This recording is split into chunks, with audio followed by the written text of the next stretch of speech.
Please welcome, for some fielding intuition, Jonty Rhodes. Thank you, Mark. Yeah, just second. I said, I made a slip of intuition. I meant tuition, but intuition would work. Jonty, I reckon you've got to love fielding to be good at it. I think that is the key, Mark. You know, if you ask the other players in the South African setup if I worked hard, they'd probably say yes. If you had to ask me, I would reckon no, because I really do love what I do. And hopefully it comes across, as you can tell, rather grubby. This is from batting, though, believe it or not. But the part of fielding, for me, the most exciting part is I can be involved every single ball of the game. You know, if you're a bowler, you end up at fine leg, you've bowled your 6 balls and you head off down to the boundary and have a break. But for me, I just want to be involved, and there's no better way than to want every ball to come to me in the field. And it doesn't always happen. I don't always take the catches or get the run-outs, but I'm loving every minute of it. I think that really is the key. Teachers at school or coaches in clubs always used to say, you've got to want the ball to come to you. Well, I think if you don't, it more often than not will come to you. You know, if you're trying to hide, it'll find you. You will become a magnet for the ball.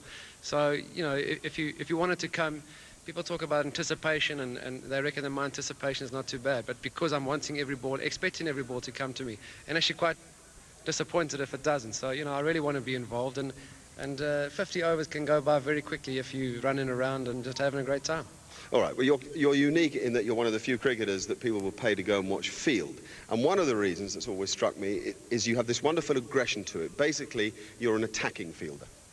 Well, Mr. Atherton can probably bear testimony. I like to let the batsman know where I am. I can remember Eddie Barlow, also a great South African cricket player of the past. He was coaching the Free State, and he said, you know, if Colin Bland was here, he would tell you just to keep quiet, because no one would know where Colin Bland was. He'd pop up at square leg or mid-on, and suddenly they'd think there's a single, and Colin Bland would swoop on the ball and shower down the stumps. But for me, I like the batsman to know where I am, and Mr. Atherton will probably agree. Most batsmen did know from the noise levels that kept coming from backward point. But, you know, at this level, everyone talks about sledging and getting in the batsman, the opposition's face. It isn't about that, I promise you. It's just about creating an awareness. But now what I'm doing, I'm watching the batsman and his body language. That helps me with my anticipation, because if he's looking to drop and run, then obviously I want to get in as quickly as possible. If he's standing back to cut it or looking quite aggressive in his body language to drive it, then it's coming left or right. But for me, it's always, the walk-in has always been a bit of a myth. For one thing, is that I think it's a school teacher's ploy to make sure the fielders aren't falling asleep on their feet, because I can actually stand here and get into the same position. If any of you young kids play football and you've watched a soccer goalkeeper defend a penalty, the position that he gets into is about here, for 2 reasons. In the old days, they used to be able to try and come off the line, which is why I get fairly close, you might have noticed. It gets a bit scary sometimes, but I like to get as close as possible, which cuts down the angle. So if I stand further back, I've got further to go. The closer that I come, the more I narrow the angle down between myself and the ball. And secondly, as a goalkeeper, he gets in this position because he has to go to his right or to his left.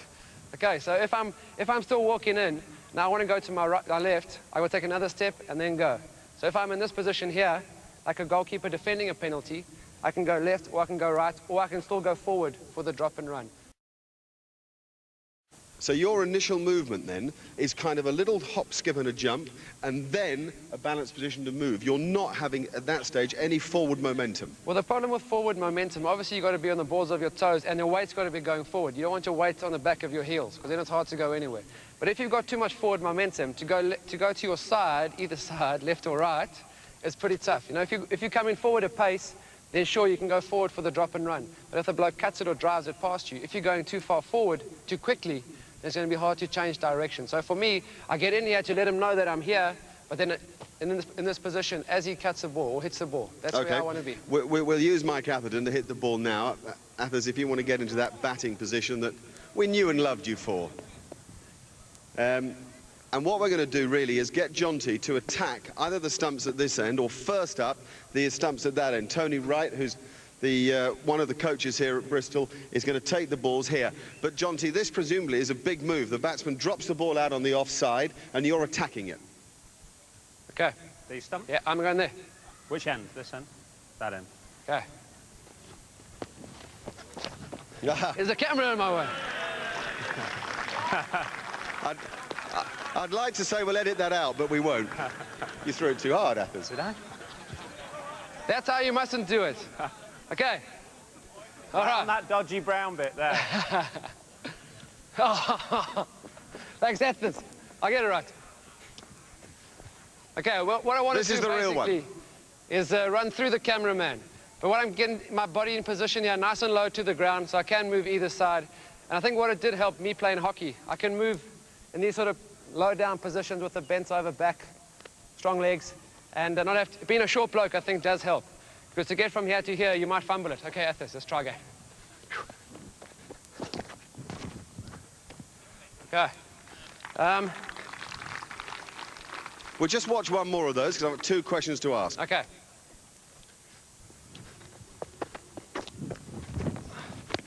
Okay, firstly, one one-handed and one two-handed. Why?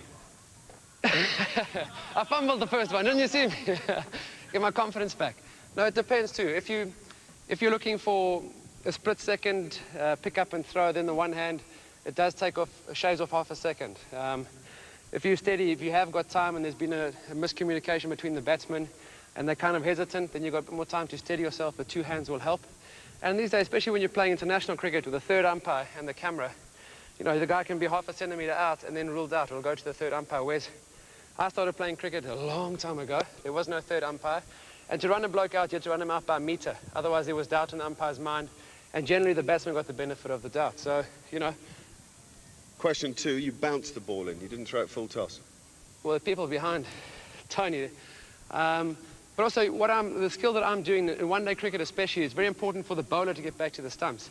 It's easier for him to catch a ball that's bounced as opposed to a full ball, because if I'm throwing off balance, by throwing it into the ground, that's going to get my balance going forward. So if I'm throwing it on the run and I don't try and bounce it, it could go anywhere. Whereas if I'm throwing it into the ground on purpose, it actually makes my weight come forward. My throws are more accurate, hopefully. Okay. Now, if you're in this position at point, is it easier, presumed because you're a right-hander, to move to your right? And is there anything different you do when you move to your left? If you've got to run round the ball, for example, for a run out, yeah, there how are do you 2 get ways round? of doing it, and I'll do the first one, which is pretty much running around the ball. Okay.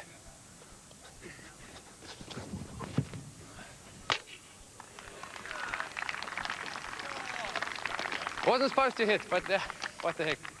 And now the second one is if I'm looking for speed as opposed to accuracy. It might not work again, but again to my left-hand side, Ian Harvey is the perfect fielder, basically. He throws equally with left or right hand, and that's something that I haven't been able to perfect. But there's a little drill that I do that can get me a bit more pace. So if I try that again, Ethers. Oh! Right. Right. Right.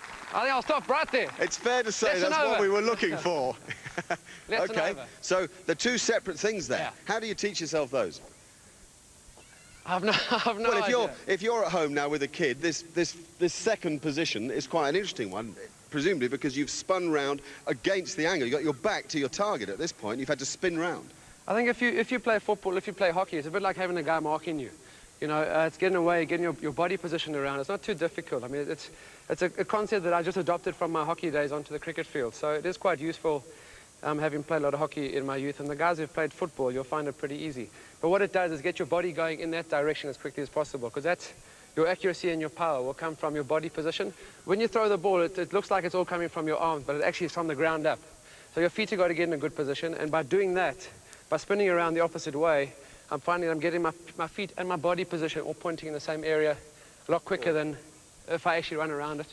Okay. Now, Make you sense? talked a lot about the fact that you see yourself as a goalkeeper, and you wanted Athers to hit you some flat catches here, yeah? Yeah.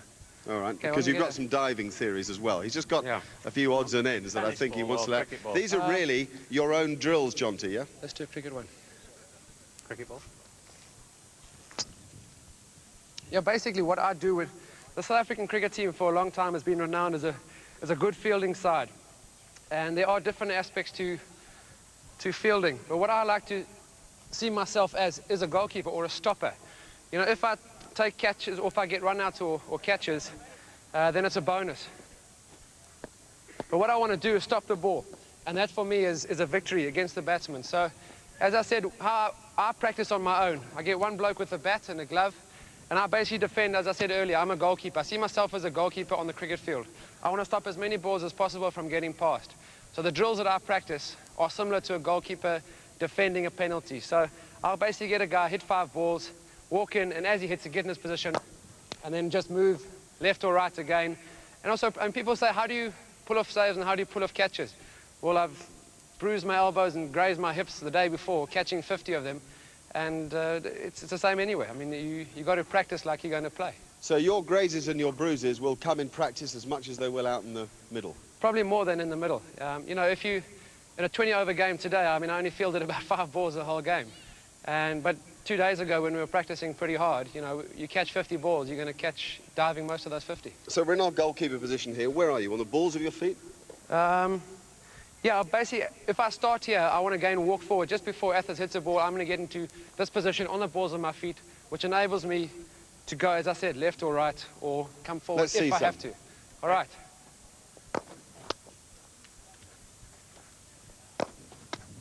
Okay. That's good, is that? Athens, stop it, man. Okay. Ah, that reminds me. If you saw me catch the ball, because I'm in quite a low position, I like to catch the ball with my hands facing up. If they talk about hands facing down or hands facing up, if the guy's feeling the slips, Athens, you feel it there for a long time. The hands are down most of the time, and you're like almost like a wicket keeper. Although Alex Stewart's, but he's the other way, isn't he? He catches most of the time with the hands up. For me, the theory is if my hands are up and I'm in this position here, if I go to my left, my head is right behind the line of the ball, which is the key to catching a ball, other than getting your hands around it. You want your eyes, your head to be behind the ball as much as possible. So if you go with your hands facing down or this way, it's often quite easy to get your hands at the ball but your head away. Whereas if you go with your, like a goalkeeper, if I'm going like a keeper and I get in this position, usually my head is behind the line of the ball. If that makes sense? Yes, as opposed to going with the hands up or the hands this way, but the head quite a long way away. Yeah, that's good. So, I mean, the head plays a huge part in all parts of cricket, all parts of sport. When you dive for the ball, left or right, do you lead the dive with your head? No, I don't think so. I think for me, fielding basically comes from the ground up. So I've got to be really in a good position with my feet. If I'm still walking and he hits the ball and I'm basically sleeping. So I think the fielding for me comes from the feet up. Your feet have got to be still, the weight's got to be going forward, but I want to get my head behind the ball. I can remember catching Jack Russell in Durban in a test match where it was just to my right, but I still dived and got behind it. And all my teammates came up and said, well, that's a TV dive. If you'd taken 2 steps, you could have caught her standing up. I just found that if you stand still and catch it away from you, it's that concept about getting the head behind the line of the ball. So I'll dive for more things than other people, get the head behind the ball. Stretch him a bit, Athens. Oh, brilliant. Stunning.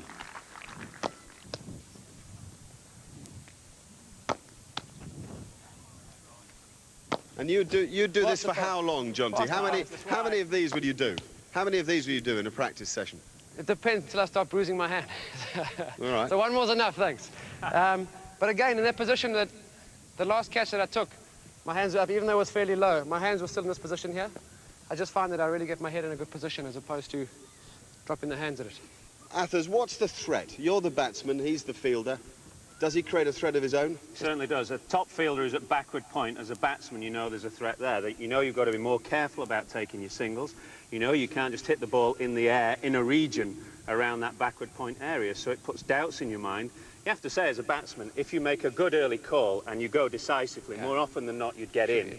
And even the best catchers occasionally drop them. I remember you dropping it Newlands once. I do. But, you know, there is a doubt in the back of the batsman's mind. Jonty, a few things to sum up. Firstly, momentum and weight going towards the target. Yeah. That's obviously very important. Secondly, head behind the ball as much as possible. Thirdly, an interesting early point I thought that Jonty made, Athens, about anticipation. Watch the batsman. Well, he talked about watching the batsman's body language, so he'll know a fraction of a second early whether the batsman is going to be defending, whether he's going to be attacking, and that fraction of a second gives him an advantage. So you'll follow the bowler in, and then you'll turn to the batsman only. Just before the bowler gets to the umpire, that's kind of where the delivery stride all about happens. I'll just transfer. It's also about peripheral vision. I mean, I don't have to watch Alan Donald running in. I can actually stand here, look at the batter, and just see Alan coming out the corner of my eye. You know, so it's a bit about having peripheral vision and being aware of what's happening around you. I mean, you can't just be focused on your own game, and I think you've got to be cricket smart these days. You can't just worry about yourself. You've got to know what's happening around you. Anything you've missed out you want to add? My hands are sore. Ladies and gentlemen, Jonty Rhodes.